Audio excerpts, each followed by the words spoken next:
Welcome to the Connecting with Coincidence radio show with Dr. Bernie Beitman, MD, bringing together the world's synchronicity experts to help you use meaningful coincidences to develop spiritually, psychologically, and practically. For more information, put Connecting with Coincidence into your web browser to find the book, website, Psychology Today blog, YouTube channel, and Facebook page. And now, here is the host of the Connecting with Coincidence radio show, Dr. Bernie Beitman, MD.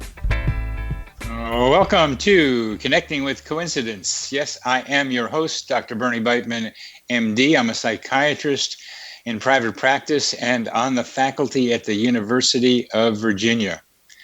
Carl Jung introduced the Western world to synchronicity, and the rock band The Police popularized the idea in their album Synchronicity. They were followed by numerous books, articles, movies, and videos. Why this growing interest? Weird coincidences can be messages to us earthlings about the true nature of reality, messages we can try to decode. They tell us that our minds are interconnected and are part of a greater mind that I call the psychosphere, that each of us has hidden powers and abilities.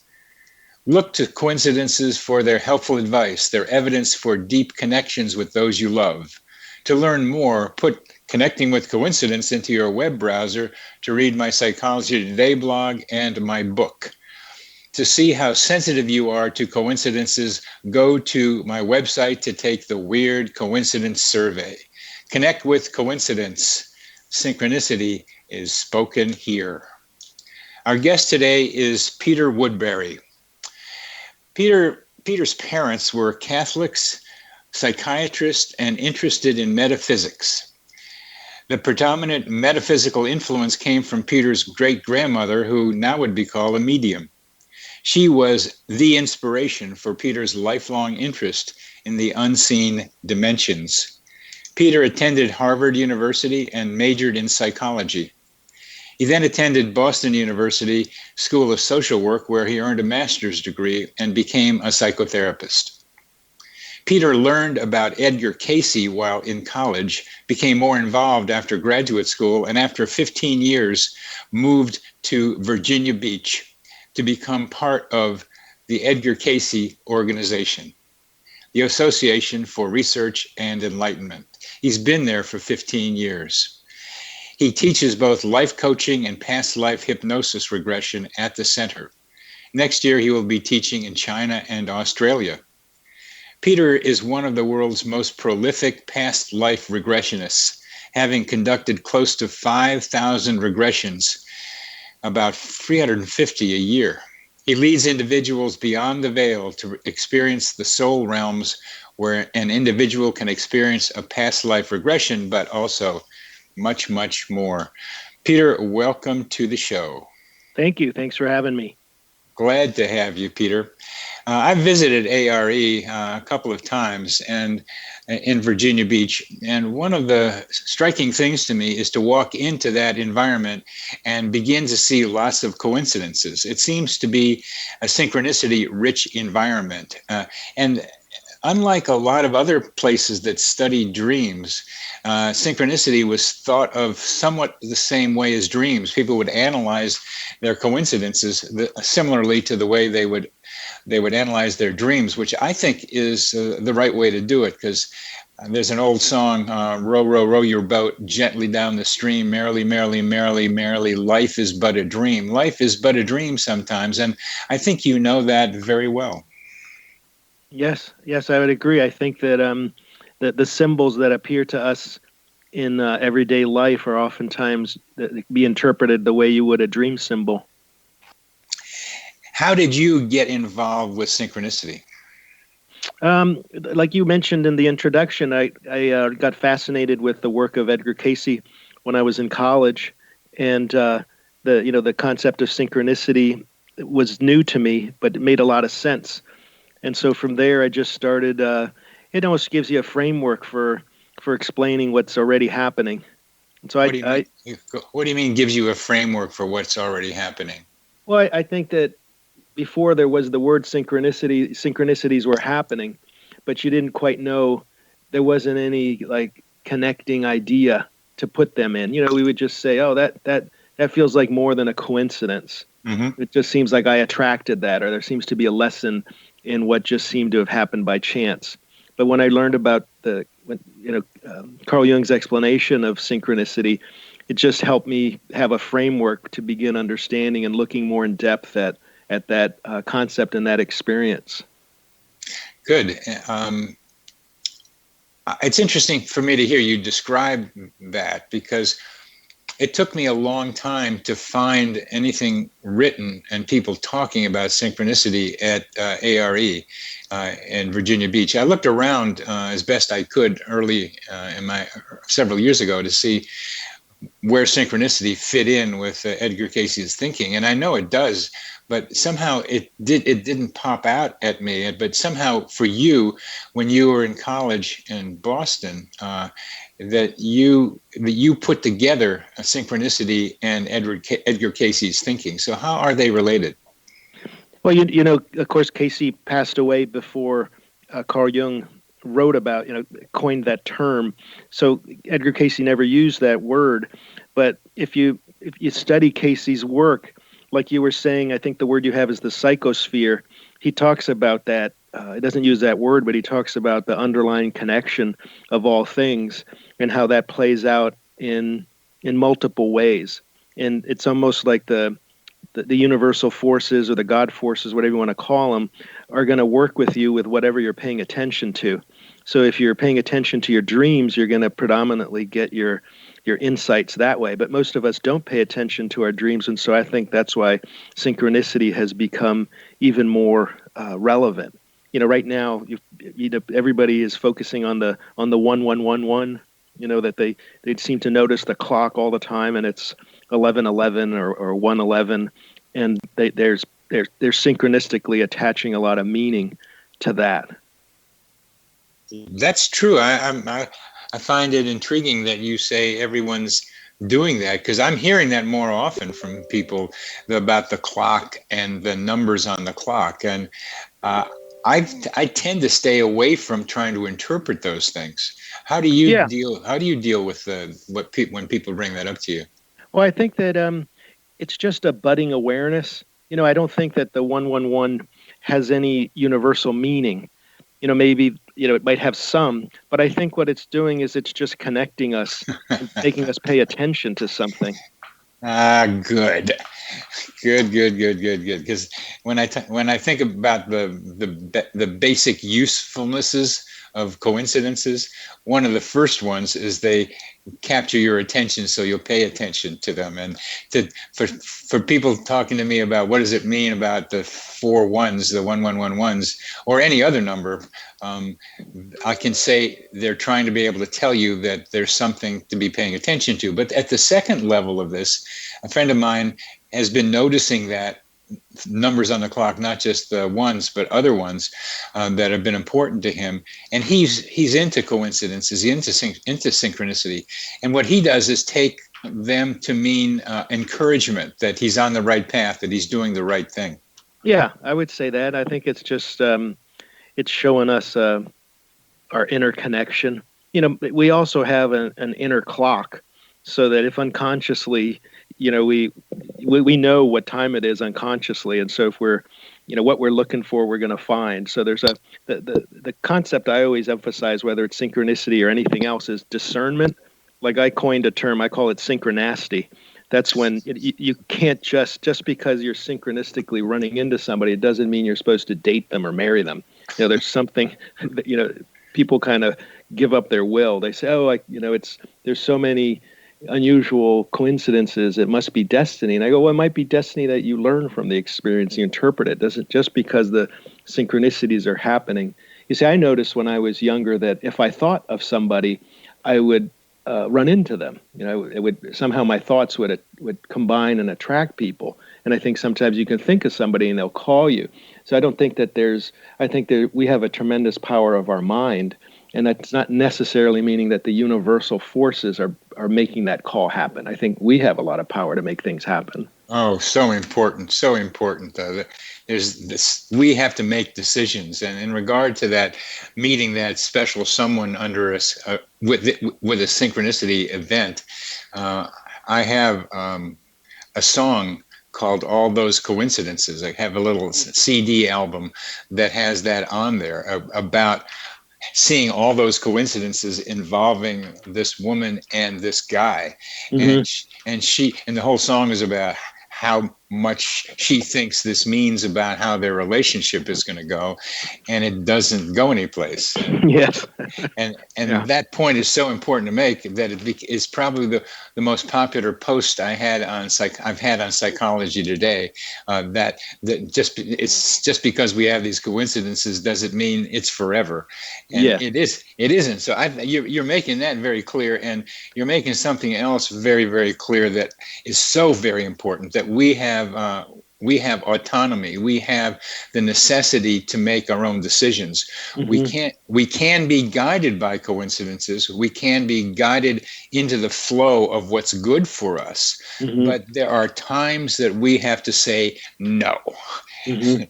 And you are making that very, very clear. And it's such an important point for our listeners to be able to be reinforced. I think many people know this, but you're making that point. And we're coming to the end of this next segment, but this discernment you're talking about is a very, very important part of studying coincidences. You're listening to Connecting with Coincidence with your host, Bernie Beitman, MD, and that is me on the X-Zone Broadcast Network. And our guest is Peter Woodbury from the ARE in Virginia Beach.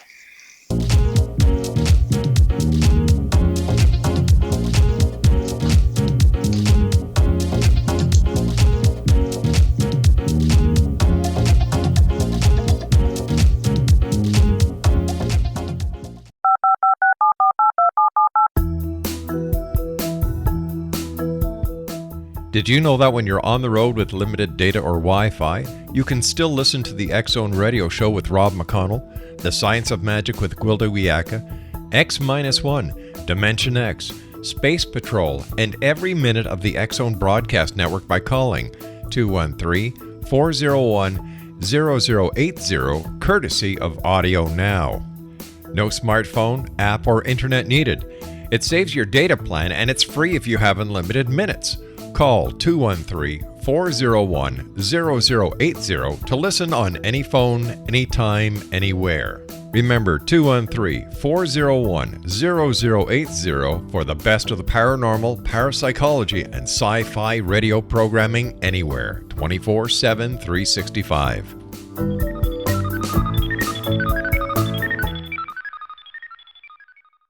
You have heard of the X-Zone? Now watch it on Simul TV.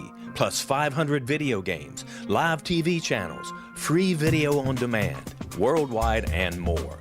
Does this sound like tomorrow's television? Well, it is, but you can have it today, right now. It is Simul TV. Simul TV offers what the others only wish they could provide. 15 exclusive channels like X-Zone, sci-fi, and horror. We are worldwide. No other provider offers that. 500 built-in video games. No need to have an extra expensive system. We have them included. Free video on demand. Live streaming events from around the world. Interactive online network, and much more. Tomorrow's TV today. Simul TV. Sound too good to be true? Well, it's not. You can have Simul TV today. Sign up at simultv.com. Do it today.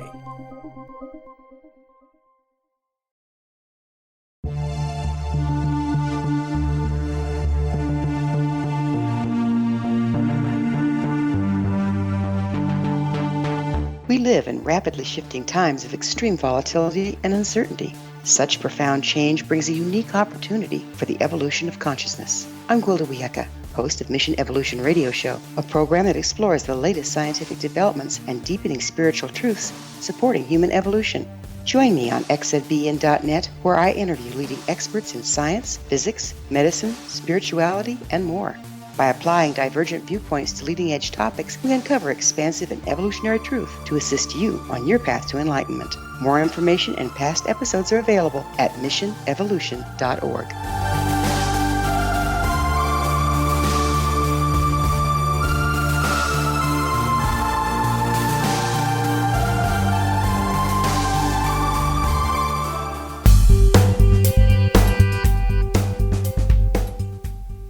Welcome back to CC with BB, Connecting with Coincidence, and your host, Dr. Bernie Beitman, MD, and our guest today is Peter Woodbury from the Edgar Cayce organization in Virginia Beach. And we've been talking about discernment and coincidences, the importance of knowing how to think about them. And sometimes a coincidence is just a coincidence. It's interesting to see it, but it doesn't mean you have to act on it. And the place in which that acting tends to take place is in romantic relationships where two people meet and a lot of coincidences take place. And I've done a song with a colleague of mine called All Those Coincidences that is about that happening, where all those coincidences are supposed to mean forever, because it feels like forever, because you tap into something eternal, but it isn't. It's just something else to learn from. Yep, I would. The way I think of it is that it's teasing out: is this an ego-driven synchronicity, or is this a God or a universal forces kind of driven synchronicity? And so I think that's the discernment process. Is this something that you're wanting to happen, and your own creative mind is attracting this situation, or is it something bigger than that? And I think sometimes it's both, isn't it? Yeah, but I think that. The way I always put it is that the soul comes here to work, and the ego wants a pina colada. And so the ego is looking for shortcuts and just trying to, so you, like you're saying with relationships, you might like this guy or this woman, and you're going to attract them by the power of your mind. But if you think that that's the universal forces that's drawing you together, you're going to get in trouble. So it's teasing out that, okay, because your soul forces might be drawing you to this person, not so much because they're going to be the answer to all your problems, but because they're going to show you a repetitive pattern that you're stuck in that you have to deal with. So that might be the deeper cause of the synchronicity, not this living happily ever after, but actually doing some deep soul growth. Yeah. And we do that for each other as in a dance. We dance together, exchange energy, exchange experiences, help each other grow, and then move on. Mm-hmm. And what about the belief that there is a soul flame out there for us, that there is our part, that our other half really is out there? What about that idea? Well, Cayce's view of that, of soulmates, is basically the interpretation of the Princess and the Pea myth. Like I've always enjoyed as a kid, I loved interpreting fables, and the Princess and the Pea story never made any sense to me. Like why is this man marrying the complaining woman? All of these women sleep fine, and the one who can't sleep at all is complaining, oh, that's my princess, and they get married. I was puzzled, but then as I watched my parents' relationship and people in general, I said, boy, that I got to understand this story better. For as complicated as it is, it seems to make sense. That people have, conflicts with each other. So I think the Princess and the Pea story is about how the princess, or, whoever we're going to engage with in a deep relationship, it's not conscious. When you meet them consciously, they all look the same. But as she goes to sleep, what's triggered is the 1,000 or the 100 mattresses, I would say is 100 lifetimes ago. There was a P, which is the past. There's some little rub there that's unconsciously triggered, and that's how you recognize a partner. There's something from the past to get resolved, a pattern or a karmic tie. And so that Cayce's view is not that we're attracting to us the perfect mate. We're attracting to ourselves the perfect person for us to do some deep healing work. This pina colada versus going to school is such an important tension. Mm-hmm. And there are many people, including me, who think that we can dance on the learning entertainment interface, that a lot can be learned and have fun at the same time. Yes, I'd agree with that. Like, it's a P, and I tell people it doesn't have to be a boulder. You get to pick you can discern the level of karma that there is to be worked out. But when Cayce talked about, he didn't use the word twin flame, he said twin soul. He says those are souls that are going to be very supportive. The way I think of it is you talk to your twin soul about the problems that you're having with your soulmate. So when you're fighting with your soulmate, you'll talk to your twin soul who'll be your supportive friend.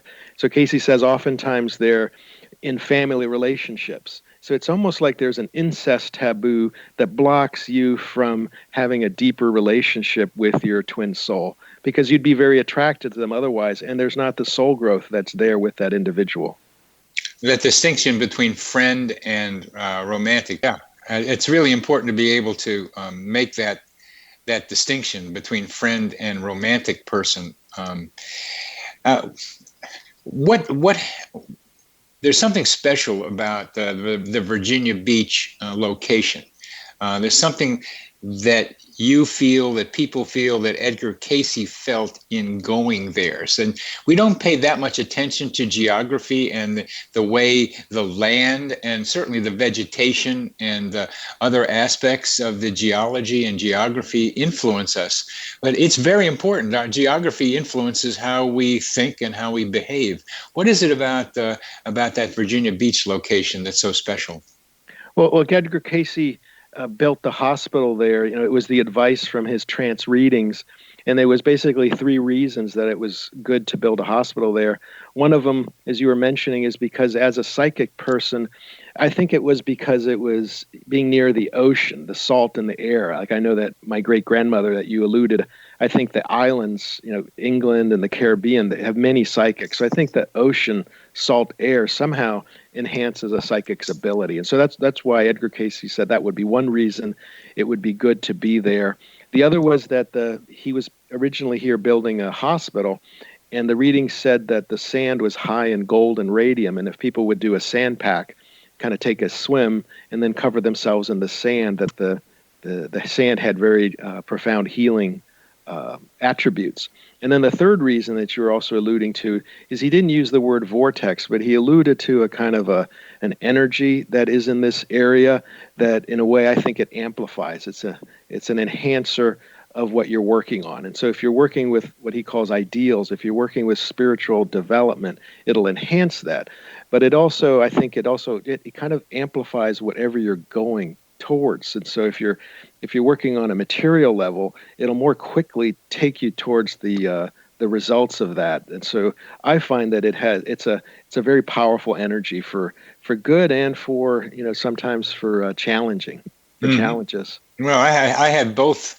I had 2 visits in the last 6 months. Stayed at the same hotel. And the first time I went down there, I walked in and I started talking about something that the person behind the desk and the concierge were talking about. So they laughed about that, and they had been talking for quite a while. So I hit that one right, and they remembered me when I came back the next time, because I was so happy to be near the ocean. I cried when I went out on the balcony of my room, and just so happy to be there. And the guy just remembered that. So that was a beautiful stay there. It's when I talked with the medical director, Jo, and had a great talk with her, and it was beautiful. Then the next time I stayed there, there was this clanking noise in the bathroom, and the hot water wouldn't work in this shower. And it was fairly bothersome, hard to sleep, and then I wanted to take a shower, and I managed all right, but it was such a different experience from the time before, and I had a great time in some ways there, but then ended up feeling kind of bad when I went home. So there were these 2 very dramatically different for me experiences there, both one very good and one like, why is this happening on the second time? Well, you got an experience of what it's like to live here. It's the sublime and the ridiculous. Wow. What about this telepathy being demonstrated every Saturday at 1:00? What's that about? Well, I think that's it's a little bit of an entertainment sort of thing, but it's to introduce to visitors the concept that telepathy exists, that somehow beyond chance you can discern. If you just open your mind, you can pick these images out. It's using the same symbols that were used at Duke University when they were doing their psychic research. Yeah. And so it's an adaptation of that. And so to kind of help people kind of have a wow experience. What we find is a lot of children, especially, really do well with that activity. Because I think they're not thinking about it; they're just approaching it like a game. And I think that's how a lot of times, the mind kind of blocks our reason and logic have its place, but I think it can block the right brain processing, which I think is connected to the soul self. Yeah, and we're coming to the end of this segment. The vortex, or whatever might be the best description for what goes on in that location, seems to be a place in which people can do what those kids do. They can thin the veil between their minds and what's around them, the psychosphere, as I call it, and move into a space where there is greater access to information and understanding than they can when their minds are more tightly wound and more closed off. And that's kind of like going to the ocean and breathing deeply. You can get in touch there with something that's beyond the regular reality. Now, we've come to the end of this segment. You've been listening to Connecting with Coincidence with your host, Bernie Beitman, MD, on the X Zone Broadcast Network. And our guest is Peter Woodbury from the Edgar Cayce Institute in Virginia Beach.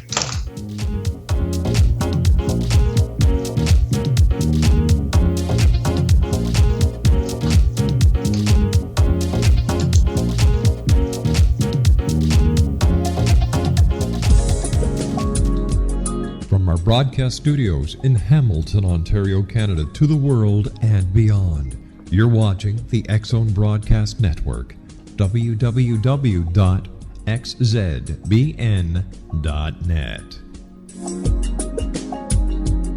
AVS Media. You have heard of the X Zone? Now watch it on Simul TV, plus 500 video games, live TV channels, free video on demand, worldwide, and more. Does this sound like tomorrow's television? Well, it is, but you can have it today, right now. It is Simul TV. Simul TV offers what the others only wish they could provide. 15 exclusive channels like X Zone, sci-fi, and horror. We are worldwide. No other provider offers that. 500 built-in video games. No need to have an extra expensive system. We have them included. Free video on demand. Live streaming events from around the world, interactive online network, and much more. Tomorrow's TV today. Simul TV. Sound too good to be true? Well, it's not. You can have Simul TV today. Sign up at simultv.com. Do it today.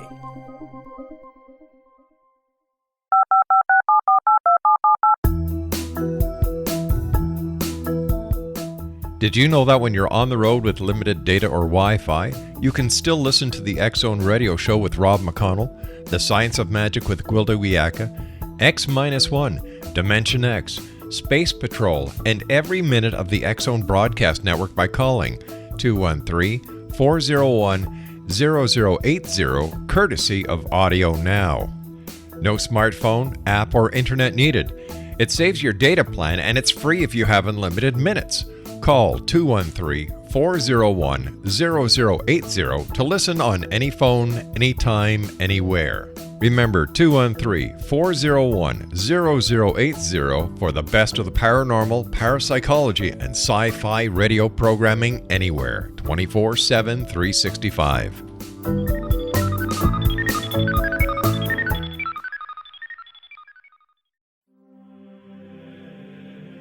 Rob McConnell here, presenting an overview for Nicholas Paul Jennings, author of a fascinating book, Amen.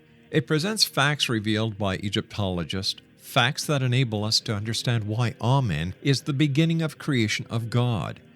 It provides recommendations for religious leaders of the major religions to unify their beliefs and teach the Word of God. Love one another. Amen informs people how mankind conceived God.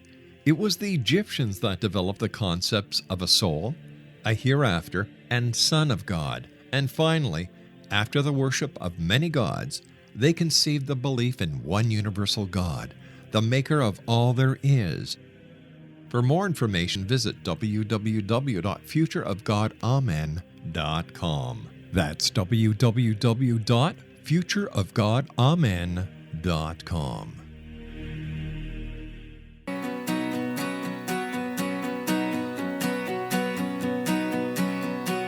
Yes, it's Connecting with Coincidence, the radio show focusing on coincidence, synchronicity, serendipity, and our guest today is Peter Woodbury from the Edgar Cayce ARE in Virginia Beach. You have had a bunch of coincidences in your life, Peter, and I'm particularly interested in ones that happen in Virginia Beach. Why don't you tell us some of your coincidences? Well, probably the biggest coincidence of my life was I came down to Virginia Beach as I was having I lived in Boston. I had a good life there. I was on the faculty of Boston University School of Social Work. I was a successful psychotherapist, but I had been very drawn to the work of Edgar Cayce, and I was considering moving here, which was going to be a big transition for me. So as I was meeting with the people that, here at the ARE and kind of contemplating, I went for a walk on the boardwalk and looking at the sunset. The sunset didn't stop. It got to be night, and there was this big red kind of light in the sky. And, many people were just kind of looking at it, wondering what it was. And, eventually it dissipated. And the next morning in the newspaper, I read that the Northern Lights had made a rare display in Virginia Beach. I still have the headline of that. And so it was, to me, that was showing me that probably might be a good idea to come down here. I took that as a strong answer to my question about moving down here. And so I followed that. It wasn't my only, it wasn't like I put all my, marbles in that symbol, but it certainly, it helped me kind of move, go towards that choice. Well, let's dissect that a little bit, because one of the key ideas that we're talking about is discernment. Mm-hmm. And how do you take a dramatic event like this and discern it for your own purposes? Because there were a lot of people who saw that that sunset, that amazing sunset with the Northern Lights. So each one of them could have been in the midst of a decision. They weren't, probably, and could have been wondering about which way to go, and there see the lights, and then use that as a nudge to be able to go to the yes or the no. Well, I was debating. The practical decision was to stay in Boston, but the spiritual decision was to move down here. So it was requiring some kind of a leap. Everything was going well, but I was just kind of questioning, is this the right choice? But seeing the Northern Lights, to me, just was a strong display of follow the spiritual path. And so that's the message that I took from that, and that I followed, and I think has been it's been the right one. Just to go ahead. Well, it wasn't like I drew an angel card and it said, do it, or something like that. The Northern Lights showing in Virginia Beach was a pretty unique, powerful symbol. It wasn't coming from my ego, is how I saw that. Yeah, you weren't making that baby happen. I don't think I can manifest the Northern Lights. However, the way I can look at this, mm-hmm. And it's only a partly thing, because you're a therapist. I'm a therapist. What we do is try to say you're responsible for some of this, whatever this is. Yes. Because that's all we got is the person in the office. So they got to have some responsibility so they can make a change someplace. Yes. It's that simple way of thinking. But we're ingrained, indoctrinated with that idea from the reality of it. I think that's true. I think we do have responsibility. It's not just a product of being a therapist. So how about you arranging the time, just like we were talking about, people know what time it is subconsciously? Mm-hmm. That is there some way we can think about you subconsciously putting yourself in Virginia Beach on a day like that? Well, that would imply a whole lot of subconscious interconnection. For that, I don't know when was the last time the Northern Lights had appeared in Virginia Beach. It just appeared for one night, and it was just synchronistically that I happened to be on the boardwalk looking at the sky to be able to see that. And so I did discern it. Like, I saw that, and once I read about it the next day, it made me feel comfortable that this was the right decision. So it was, I was already on the edge of making this decision, and so this was just validation of that. So if that had been if I had felt extremely uncomfortable in seeing the Northern Lights, I would have kept working it. I would have kept discerning. But I was at that point where I was pretty close to making the decision, but I found that display helped me also understand that this was going to be for spiritual purposes and that it would be constructive for me. That's how I interpret it, and that's how it's been. And that's how it's been. I can see that. I hope our listeners are seeing how your mind was at what we might call a razor's edge of decision. You were on the edge, and you were kind of leaning in one direction, and then your mind got absorbed and expanded into this fantastic visual display in front of you, so that it was you and this sunset that got extended into beautiful something that was beyond anything that you could have imagined happening that day. And that made you pulled you beyond yourself. I'd say your veil was thinned right then. Your mind expanded into that openness that where you were drawn to by these beautiful lights. And that was an experience that said, I can have this now, and I can have this here. Yes. And on that ego soul kind of level, I would, of all the synchronicities I've discerned in my life, I'd put that one higher. Probably the highest one that I've seen is pure soul synchronicity. And I would add that you went out to look at the sunset. And not everybody does that, which makes me wonder when I go to Virginia Beach why there aren't more people out there looking.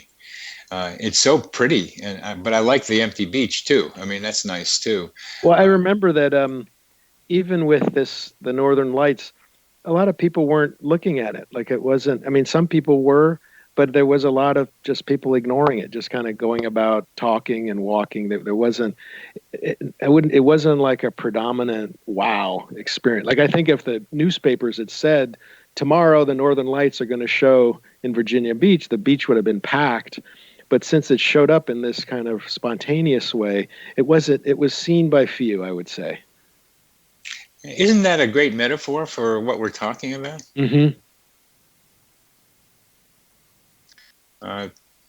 Not everybody looks, even though it's there. Yes. I think that's another important element. I think that, every day has miracles and curses, and depending on what you're looking for is what you're going to find. You mean if you're looking for curses, if you're not looking for curses, you're not going to find them? Well, Cayce has a reading where he says a pessimist is rarely disappointed.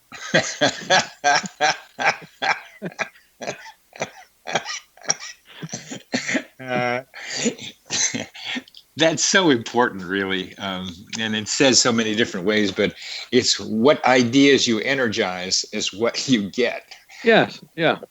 And I've heard that a lot of times, but even when I was in college, I heard of like libidinizing concepts, which I don't hear much about anymore, but maybe in Boston you heard about it. Libidinizing, putting energy, sexual energy for Freud, but it was more than that, into concepts. And that somehow does something to what happens to you when you energize ideas. So you teach people how to energize ideas, then, I imagine. Yeah, or how to pay attention and how to discern kind of, what you're drawing to you. Cayce's core concept is that like attracts like. And so you have to own what's coming to you. You have to own what's coming to you. It's a positive aspect of yourself, and then what's coming to you is also kind of a challenging aspect of yourself or something to learn from.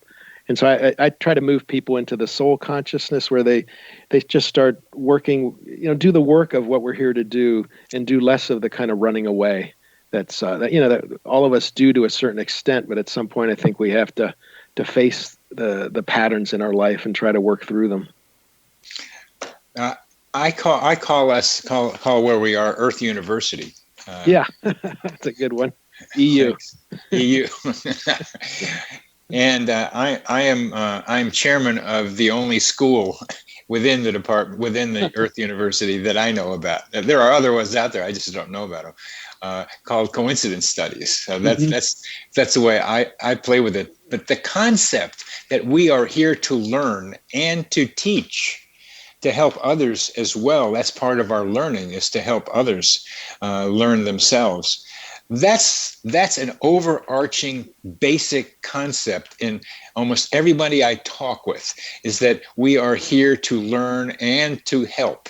We are here to teach and to learn from each other, from these experiences that we have in front of us, because we draw them to us. As we come to the end of this segment, I want to be able to see how we can help that idea come out into the world, that we are here to learn. You're listening to Connecting with Coincidence with your host, Bernie Beitman, MD, on the X Zone Broadcast Network. And our guest is Peter Woodbury, and we are talking about how we get people to learn about learning.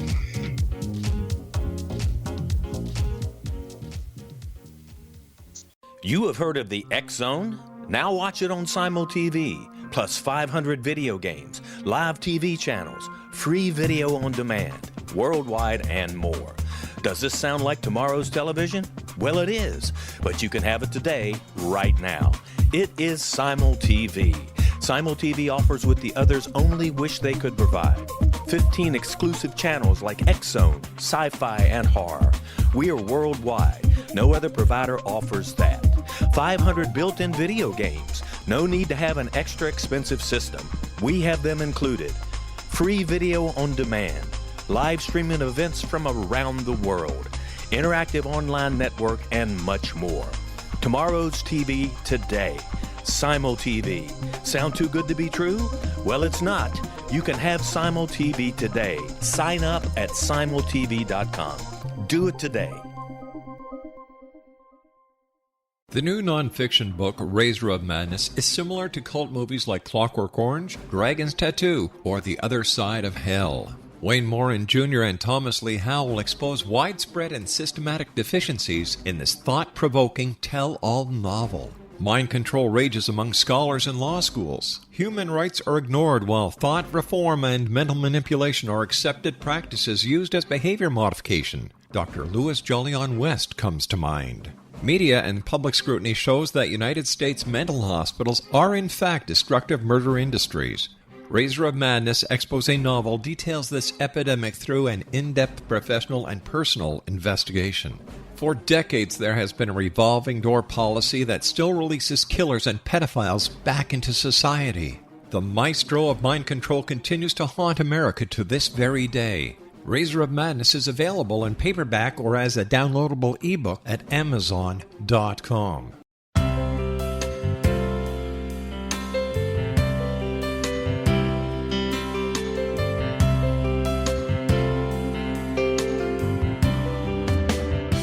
The concept of a new age has been around since the late 19th century, yet much of its original meaning has been lost.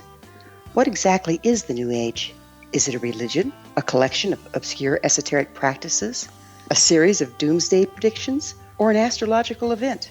The New Age Chronicles is a unique complementary publication bringing reason and grounded information to separate fact from fiction.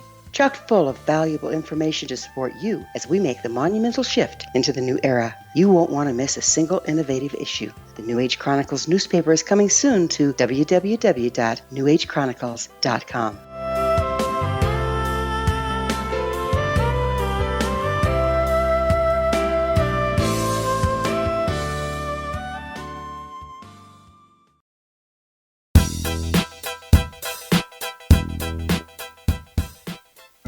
welcome back to CC with BB. We are connecting with coincidences by connecting with Peter Woodbury from the Edgar Cayce ARE in Virginia Beach. We're talking about what you do. You're a teacher. You're going to go to China. You're going to Australia. You're going to be teaching. You are bringing with you the idea of what I'll call Earth University, that we are here to learn how to evolve our souls. And it's such an important basic concept. Not everybody has it. It's as you say, it's get a pina colada or something, just relax, which is okay. Mm-hmm. You need to relax, but this idea of learning, how do you help that idea happen out there in the world, Peter? Well, the coming to Edgar, to the ARE, and what it introduced to my practice, not just the spiritual work I do, but the clinical work that I do, is the uses of hypnosis. And so, Edgar Cayce did all that he did because he would go into a trance and he could access, much more of himself than his conscious mind. And so through learning hypnosis, I've tried to get people, most of them will try it, to try to reach beyond their conscious mind and begin to access a kind of inner wisdom and discerning. You still have to discern the level of trance, but the way I think of it is that, before birth, we're pure soul consciousness, and then we have to, the soul consciousness is infinite, and then this Earth University is a 3-bedroom apartment, and so you can't fit all of your soul consciousness into the 3-bedroom apartment. So most of it goes into storage, which is we call the subconscious. So I help people move from the 3-bedroom to the 4, 5th, begin to access, ask these questions that they have. And I find that they get profound answers that mean a lot to them. Sometimes it's dream imagery. Sometimes, to me, I'm much more interested in if what they get is useful, whether it's real or not. But that's part of how the work I've begun doing is just introducing people to themselves. Yeah, and that's clinical. You want to be practical. I mean, there's a lot of theoreticians out there that I want to be practical. And one of the practicalities is my attempts to understand the geography of the psychosphere. And what you've described is that sometimes you do a hypnosis or regression with someone who is particularly caught up in a difficult relationship with someone, haven't talked to them for 10 years. Yes. Tell us more about that, and what do you think, and what happens sometimes? Well, the way that I think of it is that, as above, so below. So we have an internet that works right now, and an internet, relatively new kind of invention, but anyone around the world can send you an email and you can contact each other. So it's a kind of a newer, faster way of communication.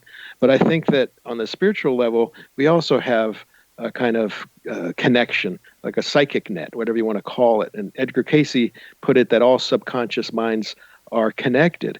So what I find is a relatively common experience is that someone comes in for a consultation and they haven't spoken with a loved one, relative for 5-10 years, for extended period of time.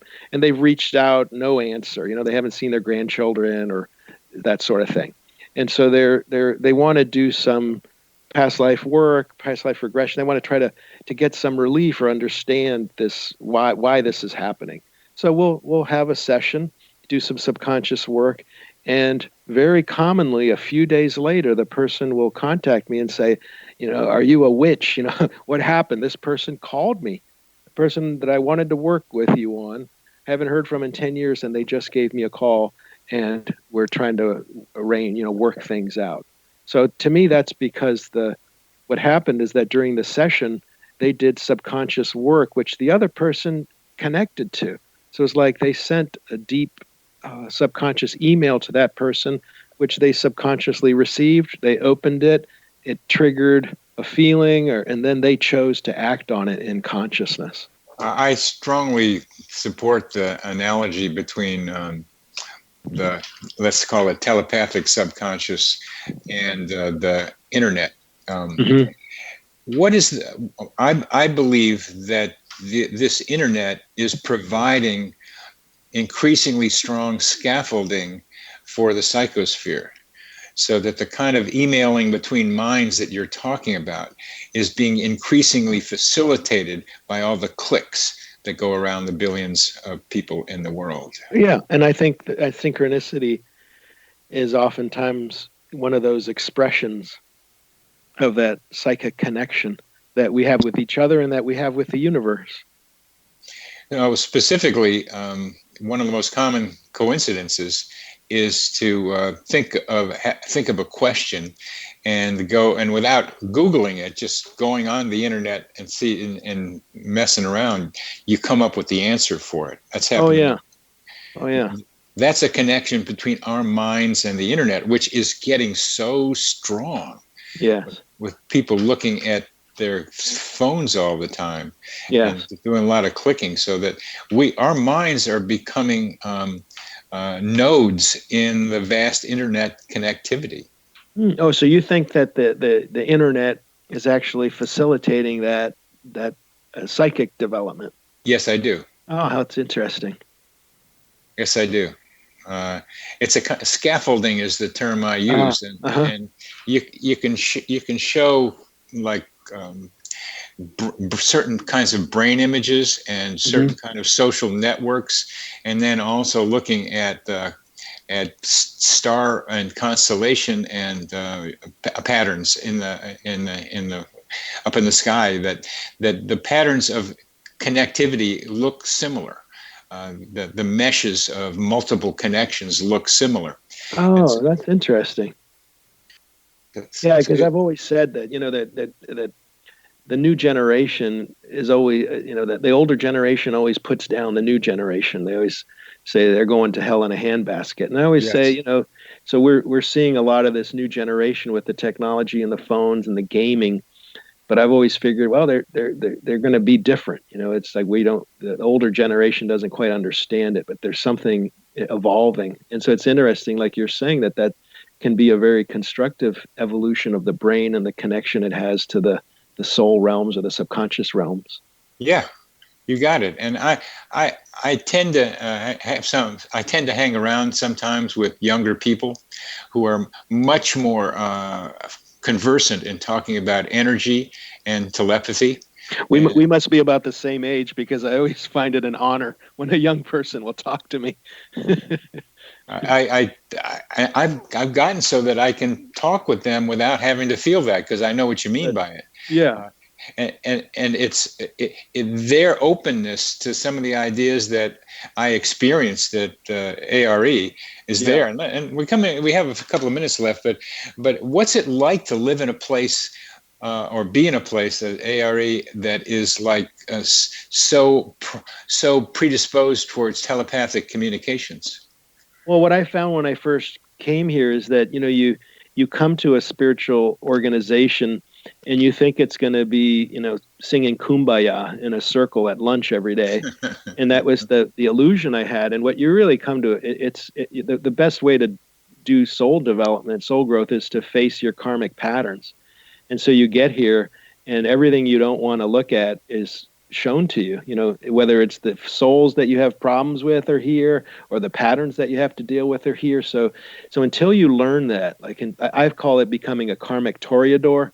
Like I used to fight every bull face on. I just had to learn how to just let them run by. I'm sorry. I don't know why you're upset at me. Maybe it was 9 lifetimes ago. But that's for me, it'll accelerate your spiritual development.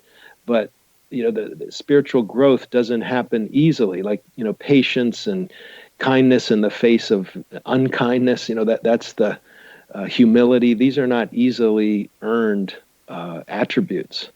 My trip to Virginia Beach, my second one, first one was delicious with its coincidences. The second one was difficult with the hot water not working and the banging in the bathroom of the hotel I was in.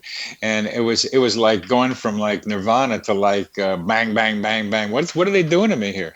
And that's an ARE experience. Yeah. Okay, we like you. Here's a great time for you. Here's an upgrade in your hotel room for the first time. The second one is I come home and like I'm a mess. I had a very good time doing some dancing down there, but it was like a rough trip, the whole thing. Well, it's And like I used to work at the front desk, and somebody would come up and say, "Oh, I just moved here. I just packed everything in my car. I've always wanted to be here." And then after they'd left, we talked to the person next to each other, and we'd say, "What do you give them? 2 weeks?" And inevitably, 2 weeks later, they're like, "Oh, I can't believe that you guys, you gossip, and you've got all the problems the world has." And I'm like, "Yeah, and worse." they're exaggerated. Yeah. What about and we only have a minute left, but telepathy, that you can pick up people's ideas more readily in that environment? Since I'm here, I can't really say what it would be different. Like coming here, but I do feel that my own telepathy, whatever psychic abilities have developed. Cayce just said psychic comes from the word psyche, which is the soul. And so the more you become soul conscious, the more you're going to be psychic, what we attribute to psychic ability. So I think the more you meditate, the more you do kind of hypnosis work, the more you just get into that vibration, and that vibration of your soul permeates your ego consciousness. It's almost like you make a lot of inroads into soul consciousness, and your ego consciousness becomes thinner. Very good, very good. Psyche and soul, deeper into the soul, and you start seeing many more coincidences. Our guest today has been Peter Woodbury. You have been listening to Connecting with Coincidence with your host, Bernie Beitman, MD, on the X Zone Broadcast Network.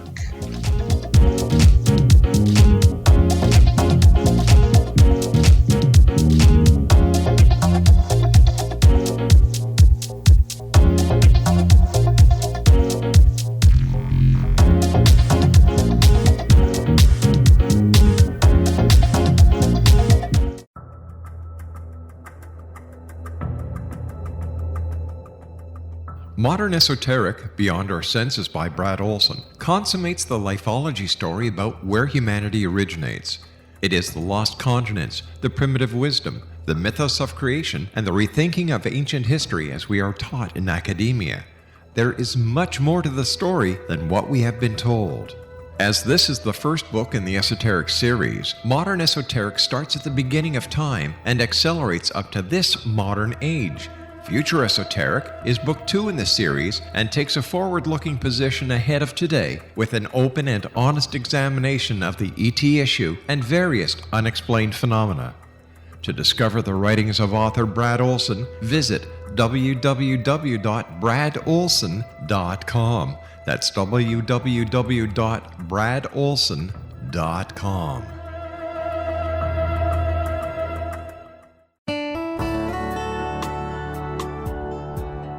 Are you or is someone you know struggling with addictions, depression, anxiety, relationships, low self-esteem, lack of confidence, grief, success, and prosperity?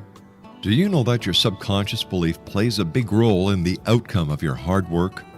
We can help you permanently change the beliefs that may be the reason for your struggles and failures. We care about getting you the return on your investment and the results you are looking for. We can help you be free of the limitations of your past and in realizing your highest potential. We work with people by phone and Skype. For more information, visit us at www.ritasoman.com. That's www.ritasoman.com.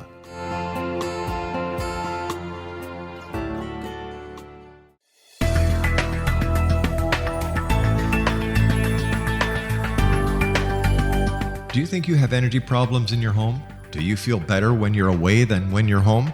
Joey Korn is a global leader in the world of dowsing who specializes in personal energy clearing and space clearing. He can help you create an ideal energy environment in your home no matter where you live in the world. Learn about his remote spiritual house cleaning services and much more at www.dowsers.com. You can get Joey's book, Dowsing, A Path to Enlightenment, as well as other dowsing books and tools, Kabbalah books, and Walter Russell books. Joey's work is really amazing. Go to dowsers.com right now. That's DOWSERS.com or call 1-877-DOWSING. That's 1-877-369-7464.